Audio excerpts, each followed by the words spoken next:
Faberlik kompaniyasini hamma qiziqqan oylik darajasi marketing plani haqida ma'lumot beraman. Xo'p, siz kompaniyaga ish boshlagansiz.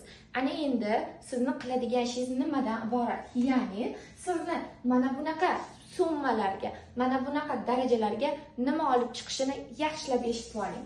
Siz o'zingiz kompaniyamizga a'zo bo'lasiz.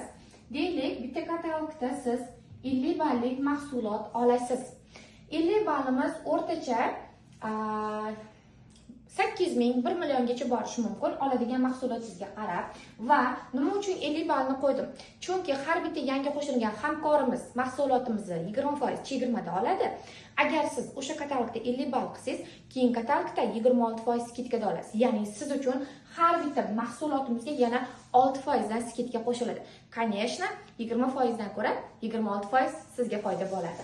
Va siz kirib kelganingizdan keyin mahsulotimizni sotishni boshladingiz, mahsulotimizning effektini ko'rdingiz, sizga yoqdi. Siz albatta bugundan boshlab qarindoshlaringiz, o'rtoqlaringiz, sinfdoshingiz, qo'shningiz, qanaqa tanishingiz bo'lishidan qat'iy nazar siz ishimizga taklif qilishingiz kerak. Va siz orqangizdan bitta odam taklif qildingiz. Demak, u odamga ham 50 ballik sistemamizni o'rgatasiz. Qarabsizki, har bitta orqamizdan qo'shiladigan odamni bali bizni balimizga qo'shiladi va biz oylikka chiqamiz.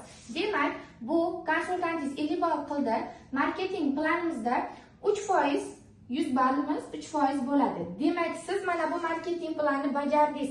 Hozir sizlarga marketing planini yozib beraman. Bizning 100 ballimiz 3%, 200 ballimiz 6%, 600 ballimiz 9%, 1000 ballimiz 12%, 1,5 ballimiz 15%, tak 2000 ballimiz 19% va 3000 ballimiz 23%. Biz a'zo bo'lgan katalogingizdan boshlab, atiga mana shu 7 ta bosqichimizni bosib o'tsangiz, ya'ni mana shu ballimizni siz mana bunaqa sistema bo'yicha to'play olsangiz, siz direktorsiz, millionerlikka xush kelibsiz. Tak, demak, biz marketing plan bo'yicha 100 ballni bajardik, 3% ga chiqdik. Tabriklayman, siz birinchi bosqichni bosib o'tdingiz. Endi nima qilamiz? Siz bu katalogda 200 ball qilishni reja qilasiz. Demak, siz keyingi katalogda bu konsultantingiz ishlab turibdi, ya'ni 50 ball qildilar, o'zingiz 50 ball qildingiz.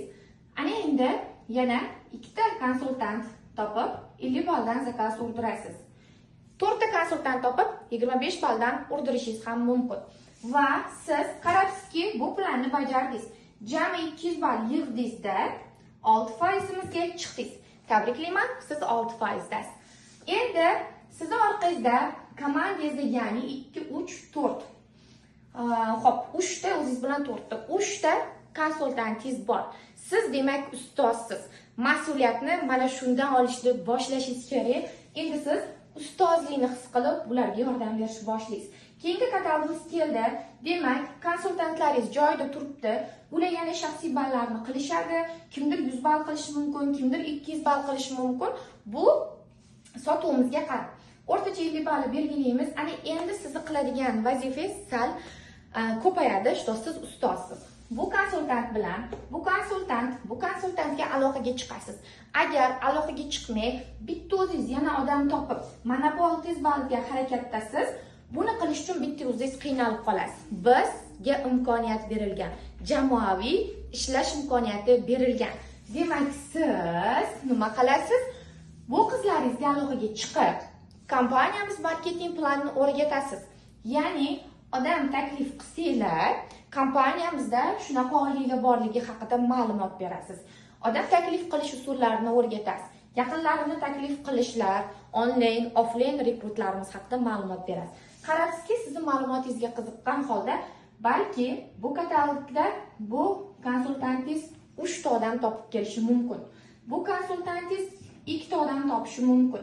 Bu konsultantingiz ham 2 ta topsa, qarabsizki, 3 ta konsultantingiz 7 taga ko'paydi. Jami sizda 12 ta konsultant bo'ladi. Bu nimani evaziga? Sizni bu konsultantlarga bergan bilimingiz evaziga keladi bu hamkorlarimiz. Siz orqangizdan kelgan konsultantlarga ish o'rgatmasangiz, ular bilan bog'lanmasangiz, ularga faqat zakatsiz oldingizmi, sotdingizmi deb gaplashib yuradigan bo'lsangiz, unda sizni komandangizda o'sish bo'lmaydi.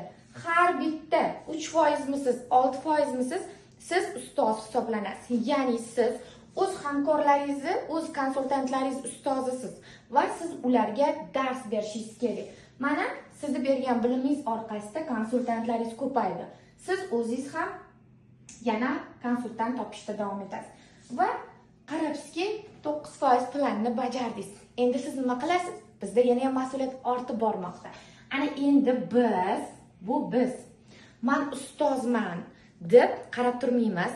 Bu konsultantlar meni konsultanti demaymiz. Biz bular bilan ham aloqaga chiqamiz. Bular bilan.